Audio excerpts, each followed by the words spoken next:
Bonjour à tous, j'espère que vous allez bien. On se retrouve pour une nouvelle vidéo sur cette chaîne, la chaîne de l'écologie personnelle. Aujourd'hui, dans l'épisode 3, on va parler de 3 piliers qui s'influencent les uns les autres et dont l'équilibre impacte énormément de choses en vous et en particulier votre bien-être. Bref, vous le savez déjà puisque vous avez regardé les vidéos précédentes. Aujourd'hui, on va parler de confiance, d'estime et d'image de soi.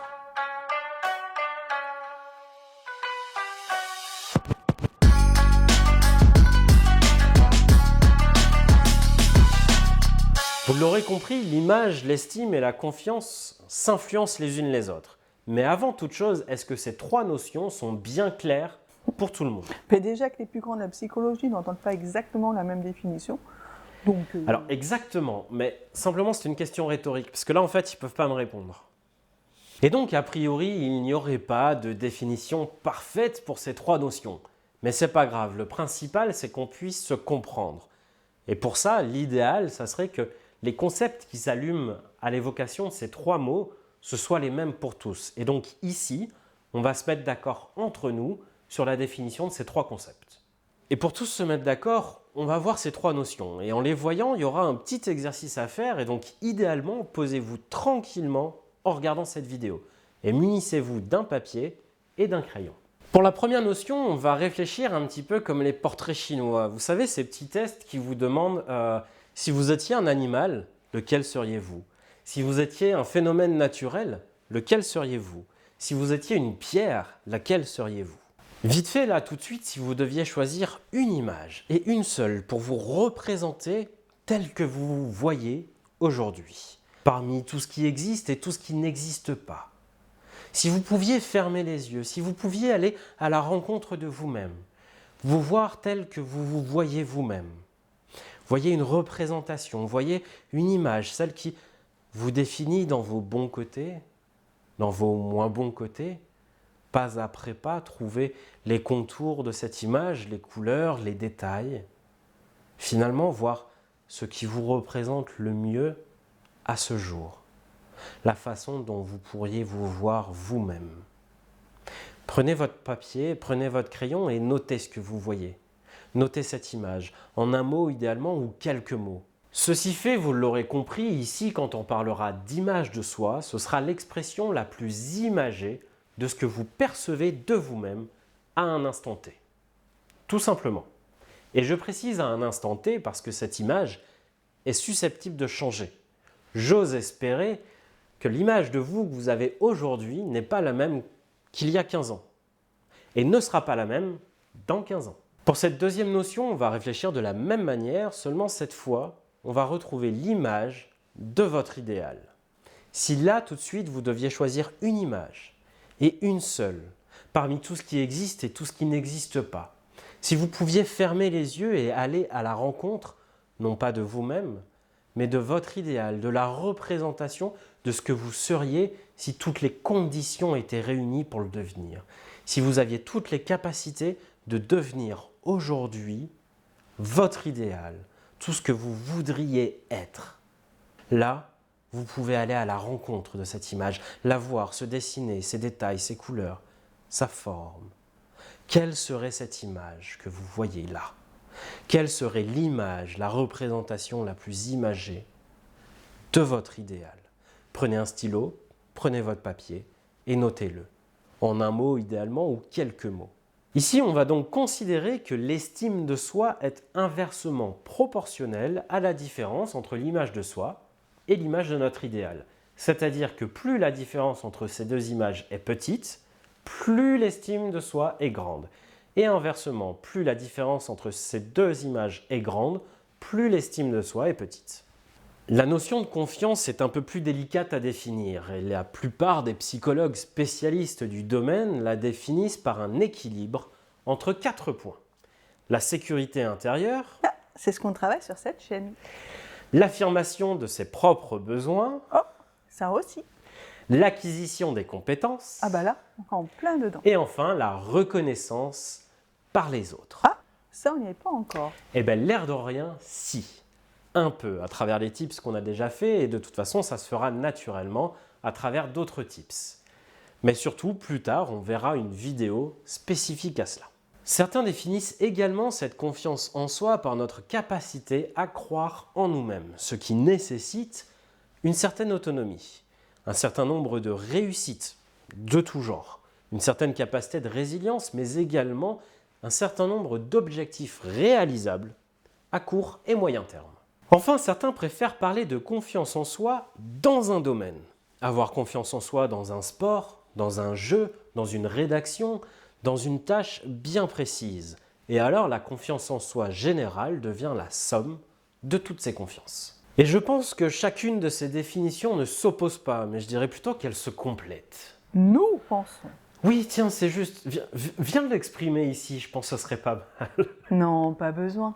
J'ai confiance en toi. Je crois que tu vas savoir partager tout ça et le faire de notre part à tous les deux. On parlait de quoi dans le premier épisode déjà Je crois que c'était de la zone de confort, non? Et donc, vous l'aurez compris, l'image de soi influence l'estime de soi, qui elle-même influence la confiance en soi, qui elle-même influence l'image de soi, qui elle-même influence l'estime de soi, qui elle-même influence la confiance en soi, qui elle-même influence l'image de soi, qui elle-même influence l'estime de soi, qui elle-même influence la confiance en soi, qui elle-même influence l'image de soi, qui elle-même influence l'estime de soi, je sais pas qui s'ils elle-même sont influence pas... la confiance en soi, Mais toi, qui par elle-même contre, influence l'image de soi, hein? qui elle-même influence l'estime de soi, qui elle-même influence la confiance en soi. Bref, en vue de la relation entre ces trois notions, vous l'aurez compris, on peut facilement tomber dans un cercle vicieux. Pour autant, on pourrait en quelque sorte profiter de ce système et s'installer dans un cercle vertueux. Et pour ça, commençons avec le tips. Et pour cette fois, franchement, on vous a gâté de ouf quand même. On va vous proposer non pas un tips, non pas 2 tips, mais bien 3 tips. À votre guise, vous pouvez choisir de n'en faire qu'un seul. Dans ce cas-là, choisissez soit celui qui vous correspond le mieux, soit celui que vous êtes le plus sûr de pouvoir réaliser au mieux. Ou alors, vous pouvez en choisir 2, ou encore, si vous êtes un vrai, faites les 3. Quoi? Un vrai quoi? C'est quoi ça? Ouais, j'en sais rien du tout. Je m'excuse auprès de tout le monde. Je présente mes excuses parce que c'est de la merde cette expression, faut le dire quand même, quoi. Ça veut dire que si t'en fais qu'un, t'es un faux. Enfin, c'est nul. Faites au mieux. Faites ce que vous pouvez et un tout petit peu plus. Pour le premier tips, tous les jours. Tous les jours et idéalement le matin, avant ou après la douche par exemple, il va s'agir de se regarder dans le miroir. Quelques dizaines de secondes, mais pas juste de se regarder avec un regard de confiance, avec une sensation, une émotion de confiance, peut-être même de fierté, voire d'admiration. Ce tips va essentiellement améliorer votre confiance. Mais pas seulement. Effectivement, en vérité, chacun des tips vont avoir un apport sur chacune des 3 notions. Pour autant, celui-ci est quand même plus axé sur la confiance et passe par une exploration émotionnelle. Pour le deuxième tips, tous les jours, oui encore une fois, tous les jours et idéalement le matin, il va s'agir de venir transformer, de modifier la représentation qu'on se fait de nous-mêmes pour qu'il ressemble un peu plus à notre idéal. Et pour cela, on va investir un jeu d'imagination assez proche d'une méditation ou encore d'une transe hypnotique. Faites ce jeu d'imagination à partir de la première image que vous aviez de vous-même. Effectuez une première modification jusqu'à avoir une deuxième image. Et cette première modification, quand elle deviendra facile, naturelle, alors faites une deuxième modification. Et la fois d'après, commencez à partir de la deuxième image. Effectuez cette seconde modification jusqu'à ce qu'elle devienne naturelle, jusqu'à ce qu'elle devienne facile, et faites une modification supplémentaire. Pour la fois d'après, commencez à partir de la troisième image, et ainsi de suite. À noter que la première semaine passée, au début de la deuxième semaine, si vous commencez ce jeu encore sur la première image, sûrement parce que la première modification ne vous est pas encore pleinement naturelle, alors commencez quand même à partir de la deuxième image.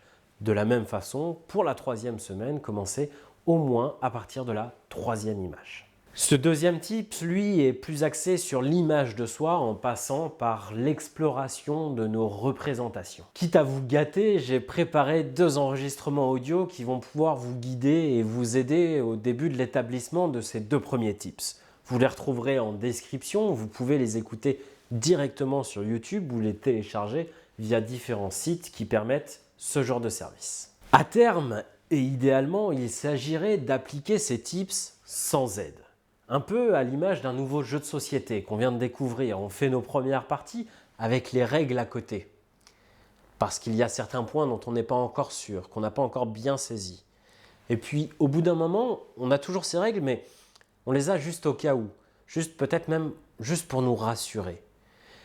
Et arrive le moment où on n'a plus besoin de ces règles, parce que ça y est, on sait qu'on sait jouer. Enfin, pour le troisième tips, il va s'agir de se représenter nous-mêmes dans notre idéal.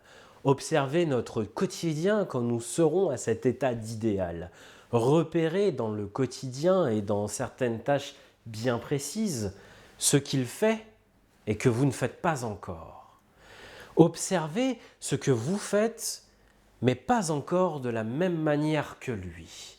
Déterminez ce que vous faites encore et que lui ne fait déjà plus. Ceci fait, chaque semaine, vous allez choisir un de ces points et le mettre en place. Le mettre en place exactement comme si vous étiez déjà votre idéal. Et chaque point mis en place devra être conservé les semaines suivantes. Pour le coup, ce dernier tip, c'est plus axé sur l'estime de soi et passe essentiellement par une exploration comportementale. Évidemment, n'en oubliez pas les tips précédents. Et sinon, ce papier sur lequel ils ont pris des notes, ils sont censés en faire quoi? Je n'ai pas du tout oublié, si c'est ce que tu veux dire. Pas du tout. Ah oui, du coup, ce petit papier, oubliez-le. Pliez-le et mettez-le dans un coin, dans le fond de votre sac, dans le fond d'un placard, dans le fond d'un tiroir, sous votre tapis de souris, n'importe. Oubliez-le pendant 3 semaines. Je disais donc, n'oubliez pas les tips précédents que vous pouvez continuer à pratiquer ou alors dont vous pouvez vous servir pour ces nouveaux tips. Par exemple, dans un des tips précédents, on a exploré les émotions du jeu. Eh bien, apprenez à voir ces nouveaux tips non pas comme un exercice ou comme un travail à faire, mais bel et bien comme un jeu. Reconnectez-vous aux émotions que vous avez pu explorer dans le tips précédent et utilisez-le pour mettre en place ces nouveaux tips. C'est pas naturel pour tout le monde de réussir à faire ça. Exactement, j'ai bien conscience de ça. Du coup, pour tous ceux qui ont encore un petit peu de mal avec ça, rassurez-vous, tentez quand même et la prochaine fois, on verra un outil qui permet justement de se reconnecter à bon nombre d'états internes, ce qui peut servir à bon nombre de situations.